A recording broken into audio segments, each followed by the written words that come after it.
So, July Tynwald, what happened? Lots of things, actually. There were some lively exchanges in question time. We began with assumptions being made in relation to the onshore wind farm. Chief Minister was asked what his assumptions were, and of course he said, well, I'm not really making that many assumptions. That's for the MUA to do. But there was some interesting discussion on that. Then Mr. Speaker generally considered to be mild-mannered and easygoing when it comes to attacking the government, but he certainly has got his teeth into this one about the economic benefits expected from the government subsidy of luxury flats in Port Eyre, and of course that elicited quite a lot of debate. It appears a little like an own goal for government, in as much as there's so many other priorities that government might have in terms of our infrastructure. It seems strange to pick on luxury flats. It's fair to say that the Department for Enterprise, the minister there, Minister Tim Johnston, made a valiant attempt at defence. And, of course, what he reasonably points to is that these places that they have given support for have been lying empty for a long period of time, and there are relatively well-off people in the Isle of Man who are looking for places to live just the same as there are poorer people. So the idea of these flats is not necessarily a bad thing. I still find it difficult to see how government can reasonably defend all of this when so much more needs doing.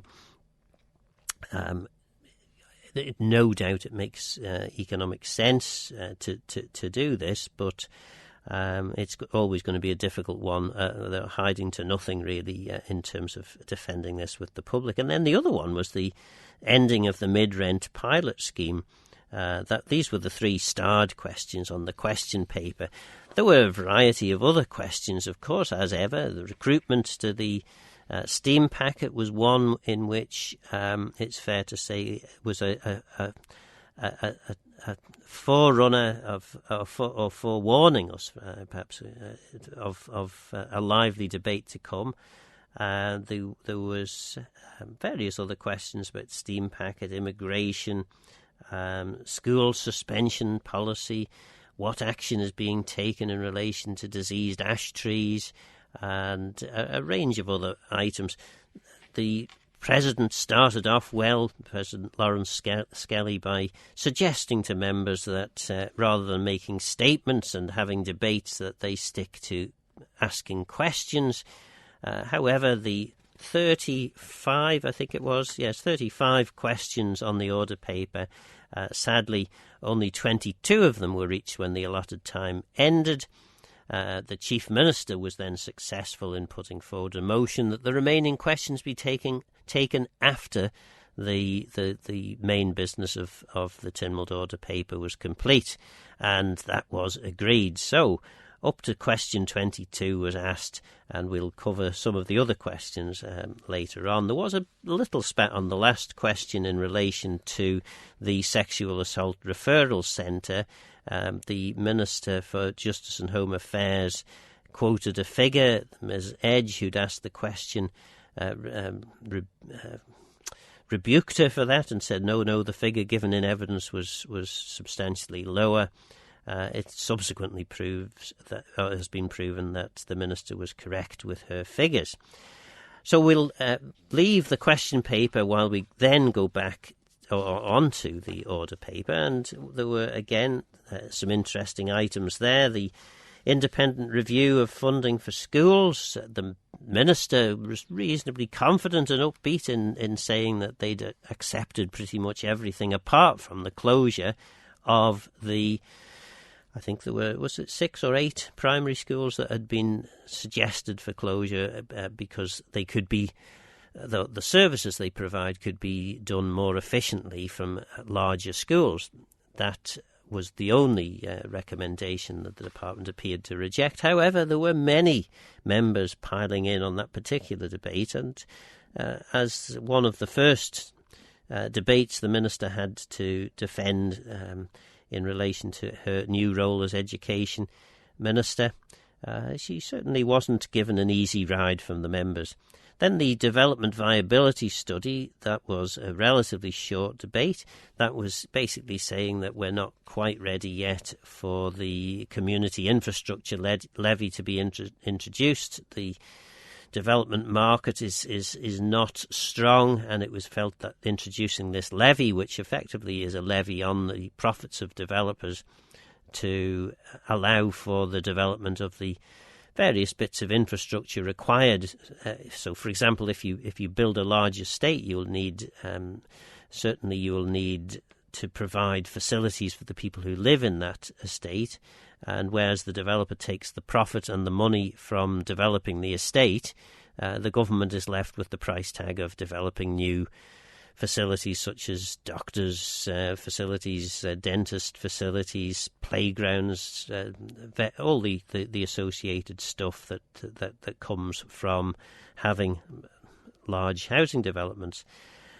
A much more subdued debate, and rightly so. Certainly, I felt a well-considered debate. Lots of reflection was the Council of Ministers' response, or further response, to the Isle of Man Independent COVID Review report by Kate Brunner.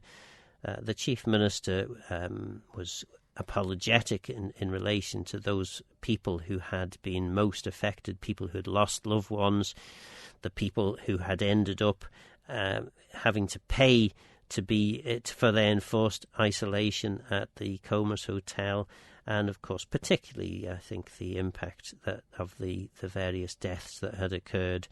Although being a little more upbeat, the Chief Minister pointed to Kate Brunner, suggesting that actually compared with others, the Isle of Man hadn't done too badly. Then we started to see a mood of rebellion appearing. The allocation and renewal of public sector housing fixed-term tenancies was discussed, and 6 members voted against that. The Minister for Infrastructure basically said, just hang on, there's lots going on behind the scenes, and members were less eager to believe that. The Minister quite rightly called out some members who aren't members of department and said, OK, if you think you can do better, why don't you come along and join the department and actually pull your weight and try and get some things done in the department. But none of the members, I think particularly Mr Moorhouse, was being had those charges directed at him. He wasn't biting the minister's hands off, it's fair to say. Then quite a controversial debate in relation to the appointment of non-executive directors to the Isle of Man steam packet. And I think in particular the concern was former MHK William Shimmons, who one member in particular, Chris Thomas, spoke out against, perhaps not against, but raised a number of queries about Mr Shimmons' appointment, and also suggested that these appointments were being made so that Treasury would get a better control over the board. Because, of course, the Isle of Man Steam Packet is now a wholly owned company owned by the Treasury. There was a strong rebuke, it's fair to say, from a number of members, not least the Deputy Chief Minister, because by this stage the Chief Minister had left with approval from the President of Tynwald to attend the opening of Parliament in the UK.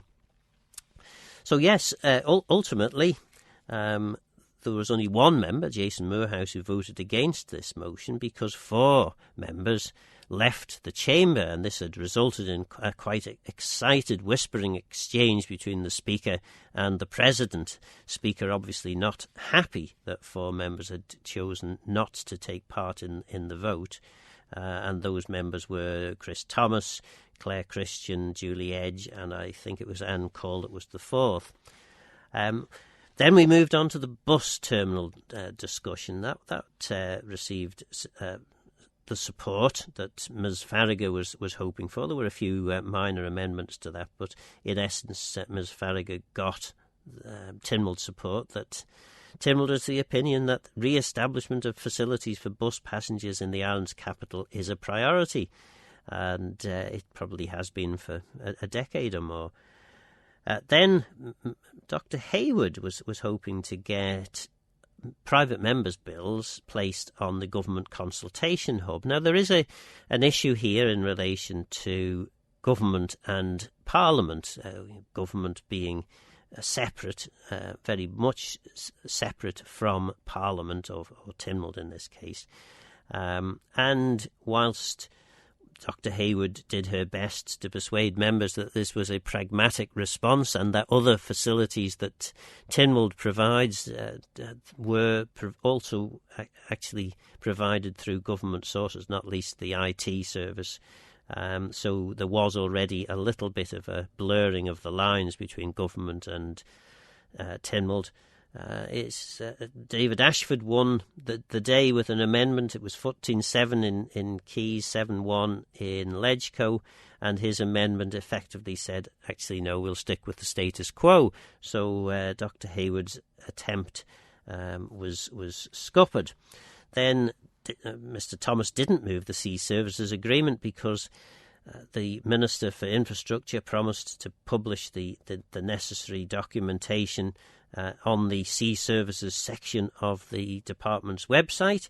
Mr Thomas was convinced that the minister was an honourable man, and so chose not to move that. The Island Plan and Economic Strategy, that was amended, and if I can find the amendment, I think I've still got the amendment here somewhere. Let me have a quick look. No, I've got the consultation hub, but I don't seem to have oh yes, here we are.